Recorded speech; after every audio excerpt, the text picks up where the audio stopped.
દરેક વ્યક્તિ માટે સરળ નથી. કોઈની કળા શબ્દોમાં છે તો કોઈની કળા સુરોમાં હોય છે, પણ મહેંદી કરવાની કળા જેટલી દેખાય છે તેટલી સરળ નથી. આજે ફર્સ્ટ લેડીમાં આપણે મળી રહ્યા છીએ એક એવા મહેંદી આર્ટિસ્ટને જે સામાન્યથી તદ્દન અલગ છે. વીણાબેન નાગડા, જેમને બધા બોલિવૂડ મહેંદી ક્વીન તરીકે ઓળખે છે.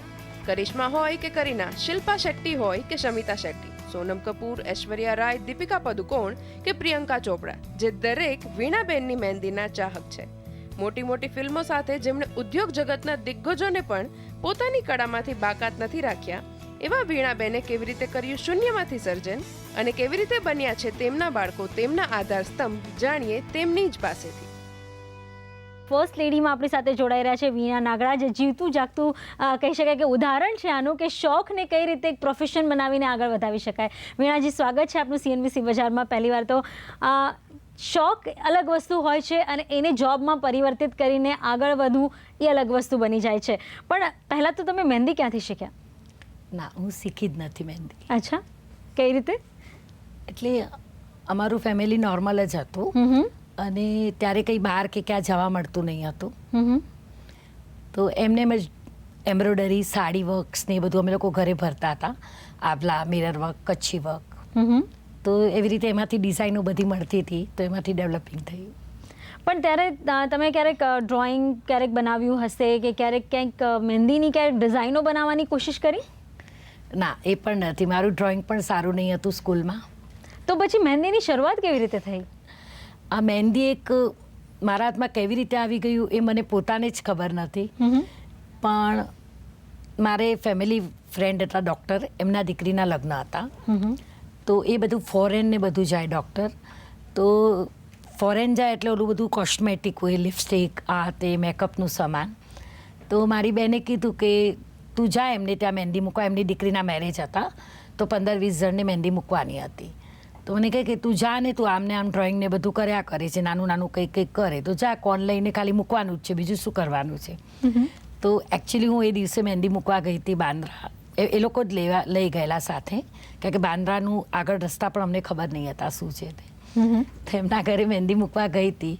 તો મહેંદી આવડતી જ નહીં હતી, પણ એક લાલચે જ ગઈ હતી કે લિપસ્ટિક, મેકઅપ કિટ્સ બધું મળશે, એ લાલચે ગઈ હતી મહેંદી મૂકવા માટે. તો પછી જ્યારે તમે પહેલી વાર મૂકવાનું શરૂ કર્યું, તમારી સાથે કોઈ હતું જેણે કહ્યું કે તું આવી રીતે મહેંદી મૂક તો તને ખ્યાલ આવશે? એવું કંઈ નહીં હતું. એક બે અમારી પાસે 3-4 ફોટો હતા ને બિલ્ડિંગમાં જ એક ફ્રેન્ડ હતી, તો એને કીધું તું ચાલે છે, ચાલ આપણે બે જઈએ.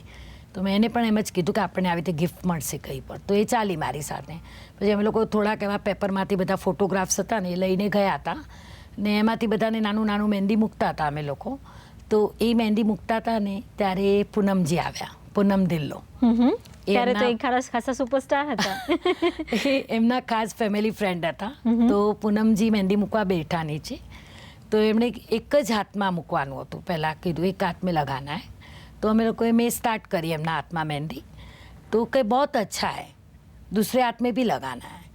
तो ये जे वर्डिंग्स હતા ને ત્યારે એટલા બધા મગજમાં ઘૂસી ગયા ને કે बहुत अच्छा है ને પ્લસ એ જમાનામાં કોઈ એક્ટરનો હાથ પકડવો એટલે એટલું બધું એક્સાઇટમેન્ટ થઈ ગયું, ખબર નથી. એ દિવસે જે મહેંદી મૂકીને ઘરે પણ ગયા ને, ઓલી ગિફ્ટનું પણ કંઈ નહીં હતું. પછી ખાલી પૂનમજી મળી ગયા ને તો એમ થયું કે એક એક્ટરને મળી આવ્યા, એક એક્ટરને મળી આવ્યા.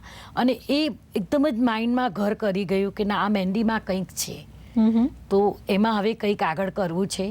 તો પણ એવી રીતે જ કોન લઈ, પેપરની ડિઝાઇનો લઈ, એનામાંથી મહેંદી કરતા ઘરમાં બેસી.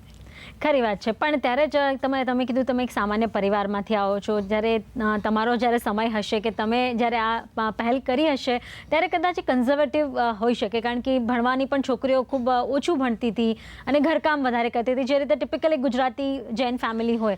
શું તમારા ઘરમાં પણ આ જ માહોલ હતો? અમારું કચ્છી ફેમિલી હતું, બહુ જ રૂઢિચુસ્ત હતું. અમે 5 બહેન હતા, એમાંથી 4 બહેનો તો ક્યાં ગઈ જ નથી, ઘરમાંથી અલાઉડ જ નહીં હતું. ખાલી મારા માટે અમે લોકો ત્યારે બાપુજીને અધા કહીએ અમે કચ્છીમાં.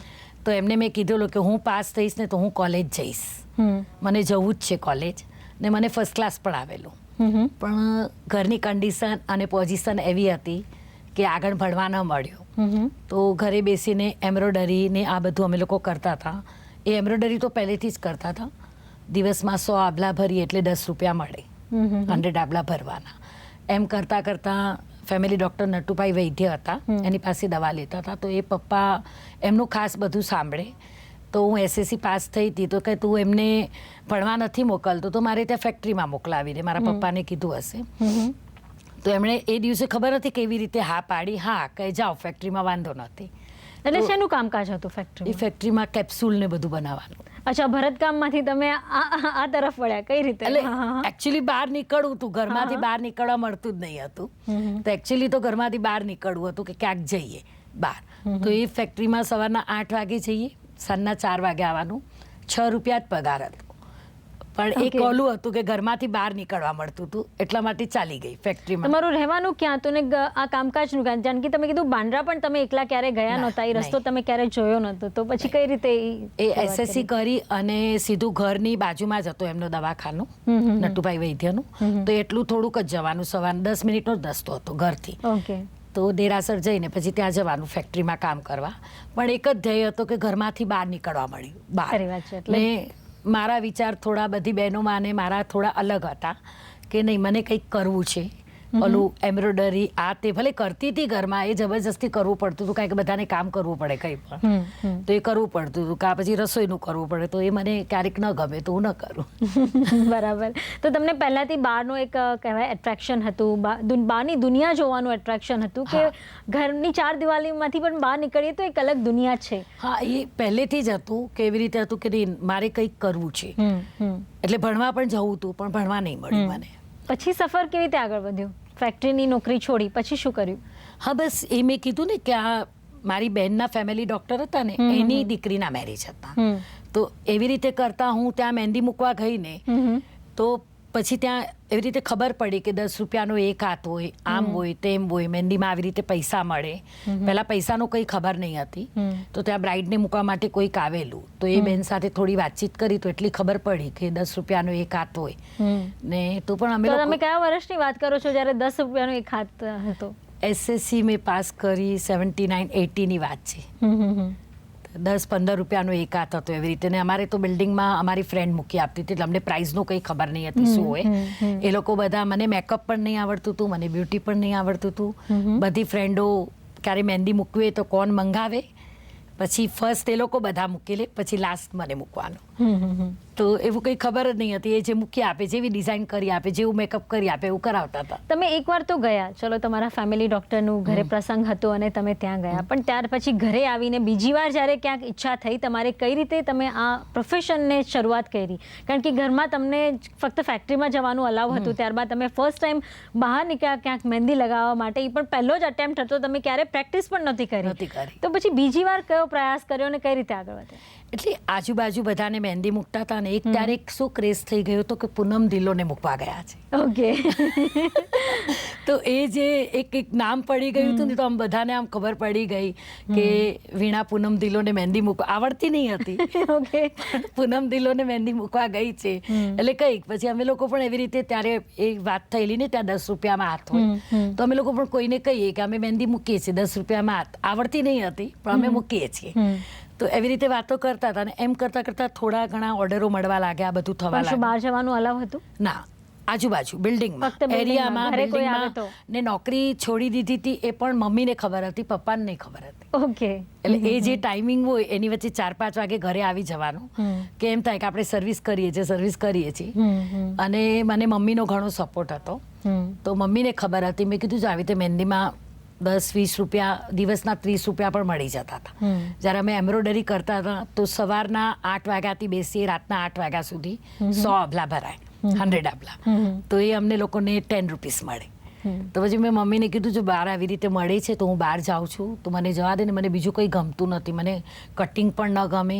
કહું છું એમ્બ્રોઇડરી મનથી કરતી હતી પણ આ મન નહીં લાગતું હતું કે આટલા જ પૈસા આવું થતું. ઓકે. જ્યારે પૈસા દેખાવા લાગ્યા અને કલાનું અપ્રિસિએશન થવા લાગ્યું તો તમને આગળ જવાનું મન થયું. આ તો થોડો વખત ચાલ્યું હશે કારણ કે તમારે શરૂઆત કરવી હતી અને તમારું નામ આગળ વધારવું હતું, તો તમે થોડા ઓર્ડર્સ લઈને ઘરે જ આટલા સમયમાં કરતા હતા. પણ ક્યારેક એવો સમય આવ્યો હશે કે તમને આ સમયથી પણ વધારે રોકાવવું પડે, કારણ કે મહેંદીનું કામ એવું હોય છે કે જનરલી રાતના હોય કાં બપોરના સમય હોય. જનરલી આવા બધા ટાઈમિંગ્સે બધા મહેંદી લગાવતા હોય છે અને આને જસ્ટ એક નોર્મલ થિંગ ગણવામાં આવે છે. ક્યારે પ્રોફેશન તરીકે આઈ ગેસ કોઈએ વિચાર્યું નહીં હોય. અમારો જે સમાજ હતો કચ્છી, એમાં પણ મહેંદી એટલે શું, તે જમાનામાં કેવું હતું, ખાલી બ્રાઇડ જ મૂકે, બીજું કોઈ ના મૂકે. જસ્ટ આપણા ગુજરાતી ખાલી પેલા સમાજમાં ટપકા કરી દે, 5 ટપકા જ ટપકા કરી એટલે તમારા દે થઈ અને જાય. બ્રાઇડ જ મૂકે, બીજું કોઈ પરિવાર મૂકે જ નહીં. પણ જ્યારે હું બહાર નીકળીને ઘરમાંથી, ત્યારે મને એવું ખબર પડ્યું કે Marwari group, Punjabi group, Sindhi group, એટલે એકબીજા થ્રુ કોઈક મહેંદી મૂકતો હોય તેને કંઈ હું પણ મૂકું છું, તારો ઓર્ડર હોય તો બોલાવજે.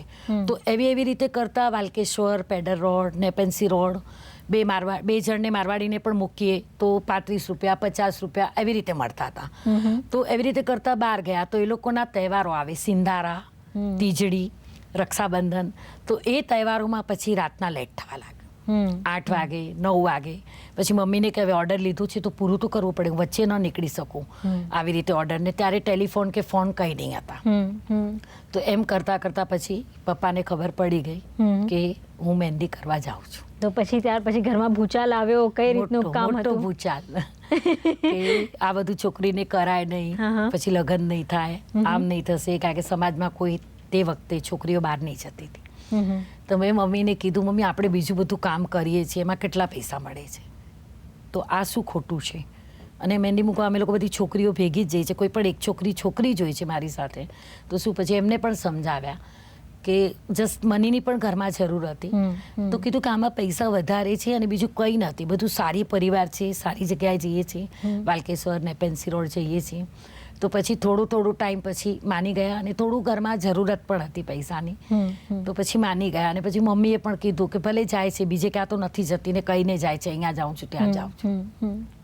તો ચલો, એ રીતે એક મહેંદીના ને કરિયર તરીકે તમે શરૂઆત કરી, તમને સારા ઓર્ડર મળવા ગયા. કારણ કે તમારું રહેણાંક પણ સાઉથ મુંબઈમાં છે, તો તમને કદાચ આ બધા જે સાઉથ મુંબઈના પરા જે વિસ્તારો છે ત્યાં જલ્દી એન્ટ્રી મળી ગઈ હોય એમ પણ કહી શકાય. પણ જ્યારે તમને આવડતું જ નહોતું મહેંદી, ત્યાર પછી ઇમ્પ્રુવમેન્ટ થઈને આટલા મોટા ઓર્ડર્સ મળતા ગયા, તો એના માટે કોઈ પ્રેક્ટિસ કરી? કઈ રીતે તમે કયા બુક્સને રેફર કરતા હતા? કારણ કે આ ગૂગલ ને બધું તો અત્યારે આવ્યું છે, ત્યારે તો ફક્ત એક પેપરનો સહારો હતો અથવા બુક્સ મળતી હતી. તમે કઈ રીતે રેફર કર્યું બધી? અમે લોકો જે મુંબઈ સમાચાર ને બધા ગુજરાત સમાચારમાં અને પેપરમાં ડિઝાઇનો આવે એ લઈએ, એ જ રિપીટ કરીએ. અચ્છા. એ 2-3 ડિઝાઇન આમ ગોખી લઈએ, એ જ રિપીટ કરીએ. અને પછી જે બહાર જઈએ મહેંદી મૂકવા, તો કોઈ મહેંદીવાળી મૂકતી હોય તો એની કોઈ પેટર્ન ગમે તો ત્યારે પેપરમાં ડ્રો કરી લઈએ. એવી રીતે પોતાની મેળે પછી તો એમાં આમ થયું કે હજી ઘણું બધું આગળ વધવાનું છે આમાં. અને જેમ પૈસા મળતા ગયા એમ ખબર પડતી ગઈ કે બ્રાઇડને મૂકીએ તો 1000 રૂપિયા મળે. બ્રાઇડને તો મૂકતી જ નહીં હતી, પણ આમ ખબર પડી કે બ્રાઇડને મુકાય તો 1000 રૂપિયા મળે. પણ ત્યારે જ આપણે જાણીએ ને કે જ્યારે તમે જ્યારે શરૂઆત કરી ત્યારે જો બ્રાઇડને જે ખાસ કરીને મહેંદી મૂકતા હશે એવા નામો પણ હશે, જે મોટા નામો હશે, ત્યારે તમને એમ થતું કે તમને ત્યારે ખબર પડી કે મહેંદીમાં પણ આટલા મોટા નામો છે કે કોઈ હતા? ત્યારે નામ હતા, પણ એવું કોઈ પ્રોફેશનલી આટલું મોટું નામ અમને ખબર નહીં હતી. 1-2 નામ અમને સંભળાતા હતા, જેવી રીતે સરોજ ઓઝા છે, એમનું નામ અમને સંભળાતું હતું કે સરોજ ઓઝા ત્યારે બહુ ફેમસ હતા. પણ એમ થાય કે એમની ફીસ ને એટલી બધી હોય તો પછી પૈસા તો કોણ આપે? એટલે પછી વળી વિચારી કે ના, નથી જવું, જવા દો, કારણ કે ત્યાંની ફીસ પૂછી આવીએ તો ખબર પડે આટલી ફીસ છે. તો ત્યારે એક સરોજ ઓઝા ને બીજું એક મે બી મીના કાંટાવાલા, એ 2 નામ કંઈક સંભળાતા હતા, પણ એ બધા સબબમાં હતા, માટુંગા ને ત્યાં. તો એ 2 નામ અમને લોકોને, ને બીજા એક કિશોરભાઈ ઠક્કર હતા. તો એ 2-3 નામ ત્યારે સંભળાતા હતા, પણ એ લોકોની ફીઝને લીધે અમે લોકો જતા નહીં હતા. એટલે શીખવાના પણ પોસિબલ નહોતું અને એમની સાથે કામ કરવું પણ પોસિબલ નહોતું. પૈસા કારણ કે શીખીએ તો જ થાય, એના વગર તો થાય નહીં. તો પછી આમ જ ક્રિએટિવ કરતી ગયા ને એમાં કેવી રીતે થયું કે અમે લોકો ઓર્ડિનરી મહેંદી મૂકતા હતા. 25, ત્યાર પછી થોડો પૈસા વધી ગયા હતા, 25 રૂપિયા કે 30 રૂપિયાના 2 હાથ હતા. તો એ ટર્નિંગ પોઈન્ટ છે મારું. સગાઈની મહેંદી કોઈક એમને પ્રોફેશનલી લેડી મૂકવા આવેલી, ને હું અને મારી ફ્રેન્ડ અમે લોકો 30 રૂપિયા કે 25 રૂપિયાના 2 હાથ મૂકતા હતા, ઓર્ડિનરી હાથ. તો એ હાથ મૂકતા હતા ને, તો જે બ્રાઇડ હતી ને એને મહેંદી છે ને અમારી નીચેની ઓર્ડિનરી મહેંદી પસંદ આવી. બધી 25-30 રૂપિયાવાળા હાથ હતા ને એ બધા પસંદ આવતા હતા, એની ડિઝાઇનો પસંદ આવતી હતી. તો અમને ખબર નહીં હતી. અને ત્યારે કેવું હતું કે આ ગ્રુપ કે આ બધું કંઈ નહીં, 2 જણા આપણે જઈએ, આપણે 2ને જ પૈસા મળે, એટલે વધારે કંઈ લઈ ન જઈએ, કંઈ ન હોય. તો એ જે દીકરી હતી ને, સ્મિતાબેન અંબાણીની દીકરી, ધીરુભાઈ અંબાણીના ભાઈની દીકરી. અચ્છા. તો એને દીના અંબાણી હતું એનું નામ. તો સગાઈનું અમે લોકોએ મૂકી લીધું, કરી લીધું. પછી ઘરે ફોન હતો નહીં, તો એ કંઈક ફોન કરતા હતા, તો ફોન ત્યારે કેર ઓફ હતા. તો કેર ઓફવાળાને આપવું હોય તો આપે, ના આપવું હોય તો ના આપે. તો પછી એમનો કંઈક ડ્રાઈવર બોલાવવા આવેલો, એ રાતના છોડવા આવેલો ને લેટ થયું હતું તો એ બોલાવવા આવેલો કે સ્મિતાબેન આપકો ફોન કર રહે, આપ ફોન નહીં લે રહે. તો મેં કીધું હું કરું છું સ્મિતાબેનને, મને ડર લાગી. મેં કીધું શું થયું, કંઈ પ્રોબ્લેમ થયું? તો કંઈ નહીં સ્મિતા ભાભીને તમે વાત કરો. તો પછી મેં કીધું ઓકે હું વાત કરું છું. મેં એને કીધું તમે જાઓ, હું વાત કરું છું. પછી મેં પબ્લિક ફોનમાંથી વાત કરી. તો સ્મિતાબેને કીધું કાલે ઘરે આવો વીણાબેન. તો હું એમના ઘરે ગઈ. તો એમના દીકરી હતા ડીનાબેન, એમણે કીધું બ્રાઇડની મહેંદી તમને મૂકવાની છે. તો આ તો થઈ એક પરિવારથી તમને શરૂઆત મળી ગઈ, એક મોટા પરિવારથી તમારા કરિયરને એક બૂસ્ટ મળી ગયો કહી શકાય. પણ ત્યારબાદ કોઈ એવા મોટા પરિવારોથી તમારો કોન્ટેક્ટ થયો? કારણ કે મહેંદી એક એવી વસ્તુ છે કે તમે મોઢે બધાને કહો તો ખબર પડે કે હા ભાઈ આ કોઈક વ્યક્તિ છે.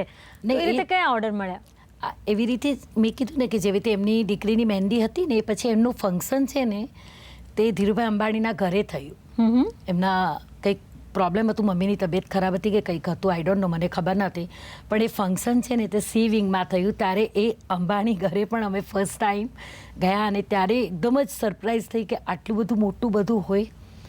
અને એમાંથી પછી આગળ બધું વધતું ગયું. ત્યાં બધા ફેમિલી, બીજા ફેમિલી, ગુજરાતી ફેમિલી પણ મળ્યા. તો એમાં અમેરિકન ડ્રાયફ્રૂટવાળા હતા, એમની દીકરી મોના. તો એ મોનાબેનની મહેંદી અમે લોકોએ મૂકી. તો મોનાબેનને મહેંદીનો બહુ જ શોખ હતો. તો એ મહેંદી મેં મૂકીને, તો એને જે ઝીણી મહેંદી હતી ને એ બહુ જ ગમતી હતી. તો એ જે મહેંદી અમે લોકોએ મૂકીને, ગુજરાતી હતા, ગુજરાતી ફેમિલી છે, તો એ મહેંદી અમે લોકોએ જે મૂકી તો એમાં પ્રિયા સિપ્પી આવેલા, એકતા કપૂરના મામાની દીકરી. ઓકે. તો એ પ્રિયા સિપ્પીએ જે ઝીણી મહેંદી ત્યારે જોઈ, તો ત્યારે એ લોકોએ 5-6 ફ્રેન્ડ બધા પંજાબી હતા, તો એ લોકોએ બધાએ એલ્બો સુધી મહેંદી મુકાવી. તો એલ્બો સુધીના ત્યારે 500 રૂપિયા અમે લોકો લેતા હતા. તો ત્યારે પણ આખી રાત થઈ ગયેલી મહેંદી મૂકતા.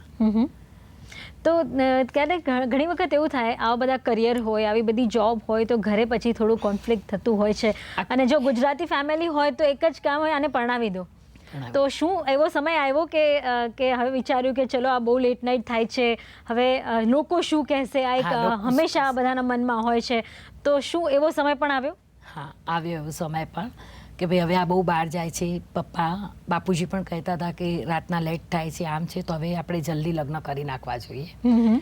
તો ઇટ્સ ઓકે, એ લોકો ત્યારે તો જેવી રીતે પરિવાર કહે એવી રીતે ચાલવાનું હતું.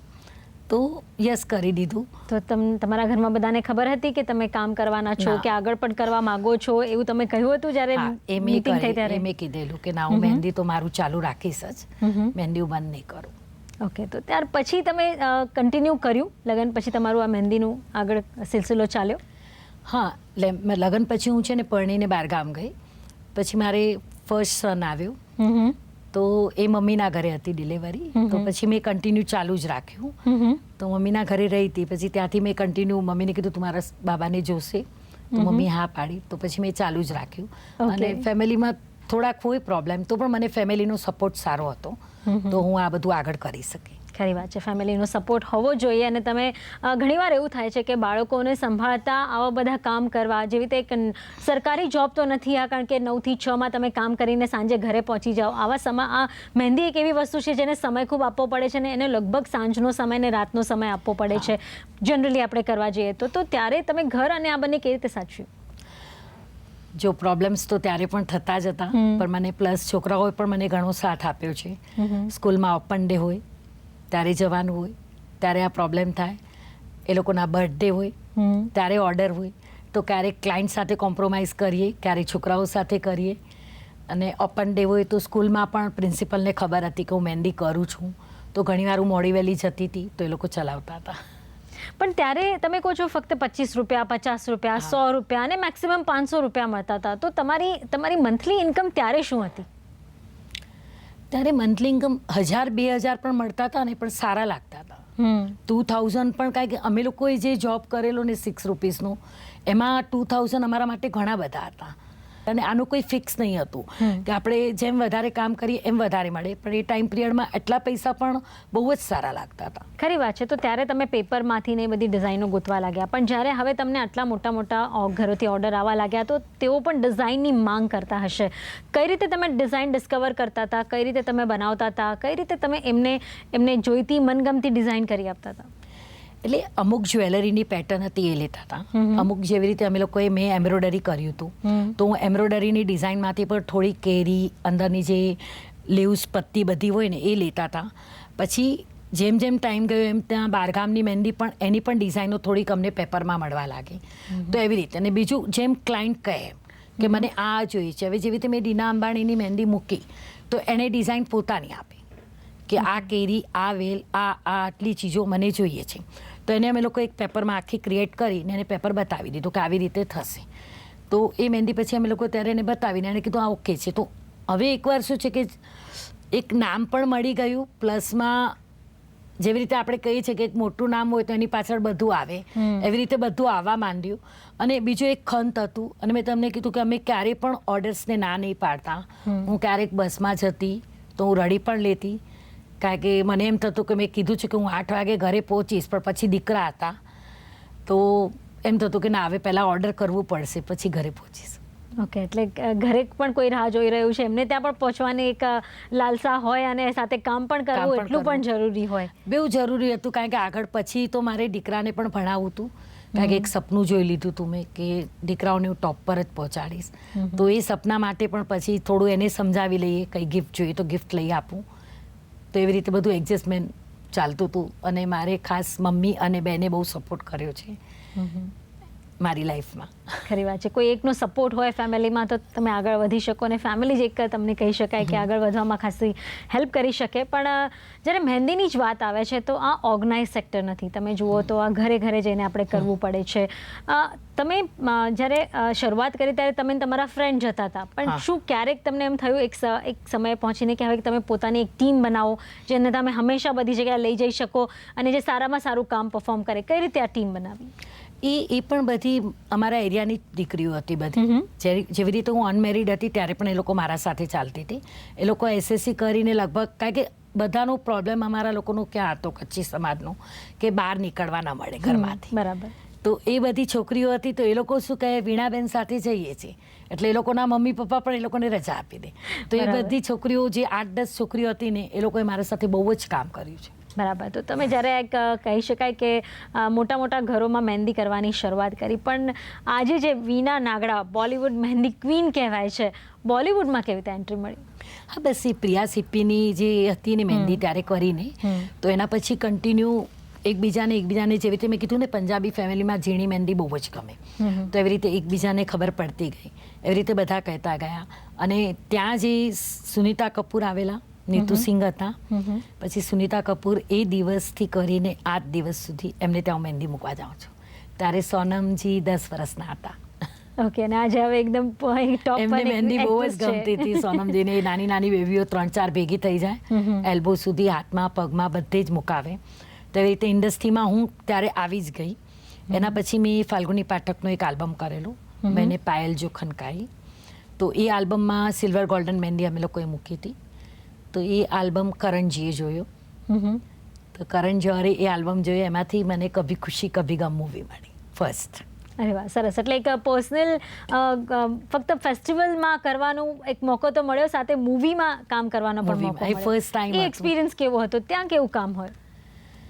એ ત્યારે મૂવીમાં અમે લોકો એકદમ ફર્સ્ટ ટાઈમ જ ગયેલા ત્યાં મૂવીમાં. તો એ કંઈ ખબર જ નહીં હતી કે શું કરવાનું શું નહીં.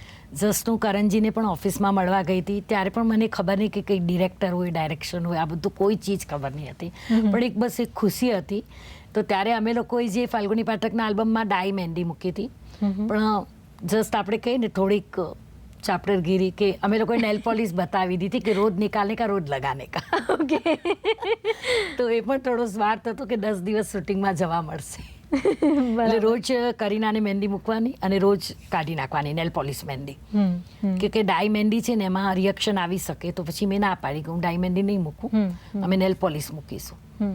તો એ ત્યારથી અમે લોકો ઇન્ડસ્ટ્રીમાં જે ધર્મા પ્રોડક્શનમાં હું ગઈ છું એ દિવસથી આ દિવસ સુધી પાછું નથી જોયું. ને આ બોલિવૂડ નામ પણ મહેંદી ક્વીન મને કરણજીએ જ આપ્યું છે, અને વેબસાઇટ પણ એમણે જ ઓપન કરાવી છે, મારી વેબસાઇટ પણ નહીં હતી. અરે વાહ, સરસ. એટલે કહી શકાય કે એક સરસ મોકો આગળ વધતો દેખાયો.